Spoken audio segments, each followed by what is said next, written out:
Next on the list, Delhi Capitals. So last season's runners-up, probably the best season they could have hoped for. They were the only real team in with a chance of opposing and knocking Mumbai Indians off their throne. In the end, it never came to fruition. Coached by Ricky Ponting, and then when you factor in the signing of Steve Smith, that makes a little bit more sense that Ricky Ponting is at the helm. I think last year's success was obviously built on some strongish domestic batting at the top of the order, and then the fiery South African pace duo of Rabada and Nortje, who are definitely going to be I can't wait to see what team they put out for the first couple of games without those two for quarantining. Yeah, and they might be playing catch-up on that basis as well. Because I don't think that their replacement players are of that calibre. Particularly someone like Tom Curran, I just don't see how, if he's going to replace Rabada, then that's a major issue. I'm going to make quite a controversial take here. I don't think that Delhi Capitals were necessarily the second best team in the tournament last year. They actually had a negative net boundary percentage, so that means that they actually conceded more boundaries than they scored, and it's very, very rare for teams to qualify or get to the latter stages of T20 comps with that dynamic.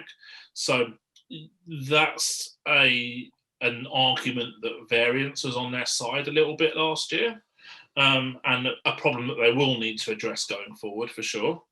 The bowling was a major issue. They conceded around 17.5% boundaries, which again is a dynamic that generally isn't associated with teams who do well in T20 comps. So there's some hurdles that they really, really need to overcome, and skill set gaps that perhaps they need to address moving forward in their group. I didn't like their auction. I'm going to have to be really honest and say I went through all of the team's data and metrics for the year before the 2020 tournament, and then looked at what areas they might want to try and strengthen in terms of addressing the skill set gaps that they had from the 2020 season. And Delhi actually recruited in areas completely opposite to the ones that I thought that they were going to recruit in. The Smith signing has been well discussed in a lot of quarters. I'm sure you've seen the RCB video where they claim to take credit for Delhi buying Smith, and I'm not sold on that. But it didn't make a lot of sense, that signing, but they maybe got a bit lucky with it in terms of Iyer now being injured, and they want that more sort of stability orientated player in the middle order. But they had issues with power play batting last year, so you could say maybe an opener would have been a good pickup for them. They didn't do that. Someone like Alex Hales, I think, might have been quite a good piece of business for them, as opposed to Smith. The current signing, I don't think makes any sense at all. We talked about evaluations of players last year. Sorry, earlier on in the pod. I should say. And I don't see that. Whilst I don't think that it's easy to put a value on a player, I think that you'd be hard pushed to say that he merits a 5.25 crore contract. Hetmeyer, I think they should have released. And then, if they wanted him, either bought him back for cheaper or bought someone else for less money. So there was a lot of issues with the retention policy as well. Umesh Yadav, they picked up at auction, is just simply a power play bowler. His death numbers aren't great. So I'm not a massive fan of their sort of overseas and bigger name domestic recruitment. One thing I did like about their recruitment, though, is that they really picked up some nice players at a low price from the domestic market, the unknowns, if you like. So I was speaking to someone else recently, and they described these players as guys who just sit on the bus. And actually, I think for a lot of teams that's probably quite true. But Ripal Patel, Lalit Yadav, Lukman Meriwala have got good numbers at lower levels, and they might actually play sometimes. And I think that they didn't spend a lot of money on them. They're quite astute pieces of business. So that would be interesting to see whether they get that game time for Delhi at some points in the season. I look at their potential team, and particularly without Rabada and Nortje, and I think I don't see how they're going to win 8 matches. and that for me is a big problem. Yeah, looking like leadership wise, sorry, go on. So go on. They've got an okay team, but I don't see them as having that fear factor really either.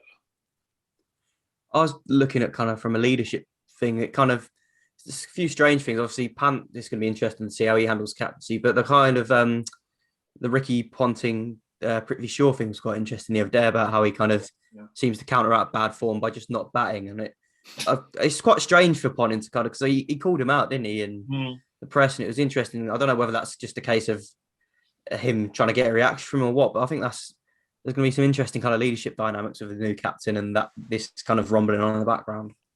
Ponting's not been shy of using the media to get a message across either, because I think he did that with Ashwin with the Mankad situation last year as well. So yeah, and that's another interesting thing as well. If you ask me whether they're going to qualify or not, I think 50-50, which is probably lower than a lot of people would think. I think a lot of people probably do have them coming second or third, but I actually think there's a reasonable chance they might not. So maybe a little bit overrated by some, I think, their squad. Yeah, particularly for the start of the tournament, like we said, with Rabada no Kir, don't know where Axar Patel's up to and how long his COVID scare will keep him out the side, but they definitely might be playing, or definitely should be playing catch up after the first couple of games to try and make up that ground. Poor Tom Curran, I think we've done 3 episodes of this podcast. This will be the 4th. I think we've bagged him on every single one, Tomo. I think we've had him on every single one. But yeah, if they're lining up with him and Wokes, it's just not the same proposition for any side that they're facing. They do have a couple of positives, though. Ravi Ashwin and Axar, once he is back in the side, are generally pretty good spinners. They'll do a tidy job for him. And I do look at sort of a strong middle order batting trio. If you look at Pant, Stoinis, and then I would prefer it to be Billings and Hetmeyer. But whichever way, those 3 do look like they could be quite proactive in the middle order. Yeah, I have them at 4 to 6 in the team that I think that they should go with as well. So yeah, Billings over Hetmeyer, I agree with you. And again, I guess the other thing is just, as Thomas said, the captaincy of Pant, how that'll... Will it inspire him? Will it inhibit him? It's almost like the sort of thing that we do. We see, as England, we see a player playing well and we go, here's the captaincy. We tried it with Flintoff. We tried it with Peterson. Both lasted, I don't know, a week, not very long. And Rishabh Pant had such a poor IPL last time. The worry is, will this weigh on him, or will he relish the opportunity because he's become a freak in the last 6 months? Will he take that on board and continue? Or will the captaincy weigh down on his potential? You hope it'll be the former and he'll relish the challenge. But it'll certainly be interesting. That's definitely throwing their plans out with Ayer's injury. I agree with you. And I think that, it's a lot to ask of a young player who had a bad year last year, although I think his long-term potential is gigantic.